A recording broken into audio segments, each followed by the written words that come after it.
Di tengah hiruk-pikuk kota besar, tempat di mana orang-orang berlalu lalang tanpa saling menyapa, ada seorang pria tua berjalan sendirian. Pakaiannya kusam, celananya robek di bagian lutut, dan tangannya membawa kantong plastik usang berisi botol bekas dan kardus. Orang-orang yang melihatnya langsung menyingkir. Beberapa bahkan menutup hidung atau membisikkan komentar merendahkan. Tapi kakek itu tidak marah, tidak pula membalas. Ia hanya berjalan perlahan, seperti sedang mencari sesuatu. Langkahnya terhenti di depan sebuah restoran mewah. Restoran terkenal yang hampir selalu penuh, dengan daftar menu mahal dan pelayan berdasi rapi. Disitulah dia berdiri, memandangi papan nama restoran itu, matanya menatap lama, seperti sedang mengenang sesuatu. Lalu, tanpa berkata apa-apa, dia mendorong pintu dan masuk ke dalam. Seketika, seluruh perhatian tertuju padanya. Musik lembut yang mengalun di dalam ruangan terasa hening. Para pengunjung memandang heran. Ada juga yang terlihat jijik. Seorang pelayan cepat menghampiri. Dengan raut wajah tidak nyaman, ia berkata pelan namun tegas, "Maaf Pak, restoran ini hanya melayani tamu yang ingin makan. Kalau Bapak mencari bantuan sosial, mungkin bisa ke tempat lain." Kakek itu menatap pelayan itu dengan tenang. Tidak marah, tidak membela diri. "Saya ingin makan di sini," katanya pelan, "dan saya akan membayar." Pelayan itu kebingungan. Pengunjung lain mulai berbisik-bisik. Seorang manajer restoran yang melihat keributan langsung ikut turun tangan. "Pak, tolong jangan memaksakan diri. Ini bukan tempat yang cocok untuk Bapak. Kami tidak ingin pelanggan lain merasa tidak nyaman." Tapi sebelum kakek itu sempat menjawab, tiba-tiba seorang pemuda berdasi yang duduk di sudut ruangan bangkit. Wajahnya terlihat marah. "Apa-apaan ini? Dia juga manusia, punya hak untuk makan di tempat manapun. Kalau kalian gak bisa hormati dia, aku yang akan bayar makanannya." Suasana hening. Manajer itu akhirnya mengalah. Dengan ogah-ogahan, mereka mempersilakan si kakek duduk. Tak lama kemudian, pesanan datang. Si kakek makan perlahan, sangat sopan.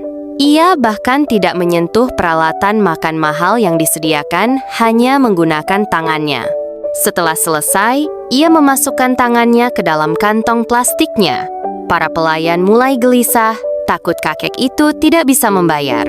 Tapi yang terjadi malah sebaliknya.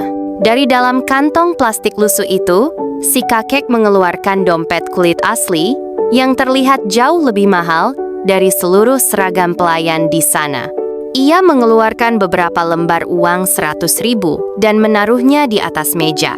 Bukan hanya untuk membayar makanannya, tapi juga memberikan tip besar kepada pelayan yang tadi sempat mengusirnya.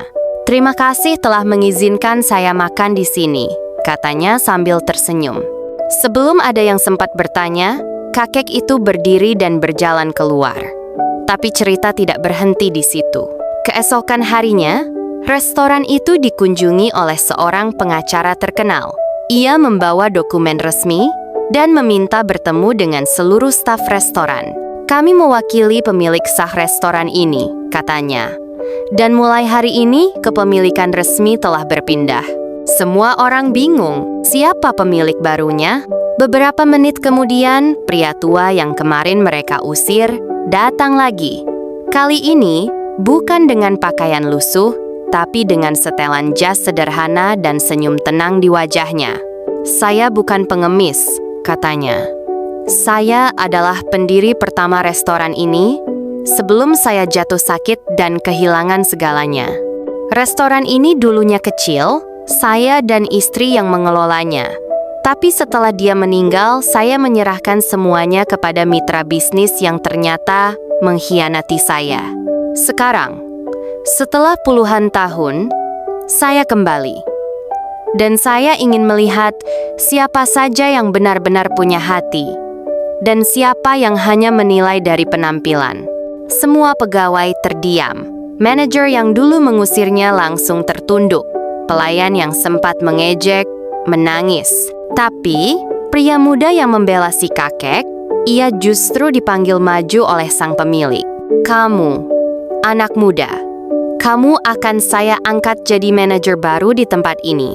Karena kamu satu-satunya yang melihat saya sebagai manusia. Sejak hari itu, restoran tersebut berubah. Tidak hanya dari segi kepemilikan, tapi juga dari cara mereka melayani. Tidak ada lagi diskriminasi, tidak ada lagi penghakiman. Karena dari seorang kakek tua yang diusir kemarin, mereka belajar satu hal penting. Jangan pernah menilai orang dari apa yang tampak di luar. Karena kadang, yang paling kaya justru terlihat paling sederhana.